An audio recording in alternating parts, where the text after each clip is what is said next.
You're looking at a live feed from St. Louis as crowds gather there for the funeral of Michael Brown, the teen whose shooting by a police officer sparked days of protests in Ferguson, Missouri. Welcome to your Monday lunch break, everyone. I'm Tanya Rivero. WSJ reporter Dan Frosch is on the ground there in St. Louis, and he joins us on the phone now from the funeral at the Friendly Temple Missionary Baptist Church. Dan, thanks so much for being with us. My pleasure. Can you give us a sense of the feeling in the room right now? Who has spoken so far? Well, the funeral is actually just starting. Mr. Brown's family has filed in. Apparently, there are 600 family members who are here. You have thousands of mourners who have packed the sanctuary of the church. And right now, there is a church choir that is singing, and folks are singing along with them. The atmosphere is very festive, but shortly we will have a number of speakers that will mark the official beginning of the funeral.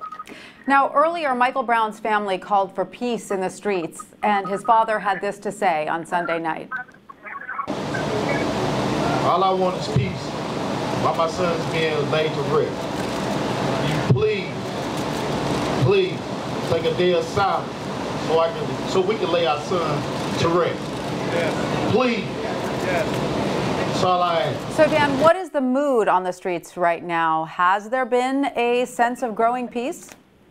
There has been. The last few nights in Ferguson have been calm, and the Brown family's calls for peace have indeed been respected.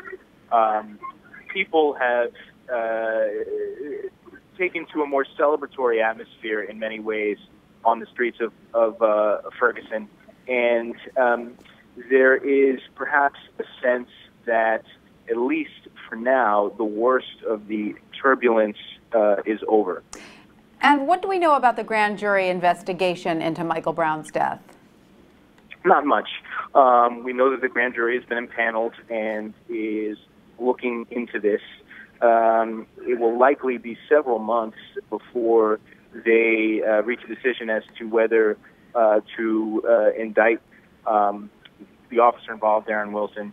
So we're not going to see a whole lot of action on that front for some time. But certainly when we get closer to October, which is when we might see an indictment or not an indictment, we will likely start to see more attention paid to what's happening.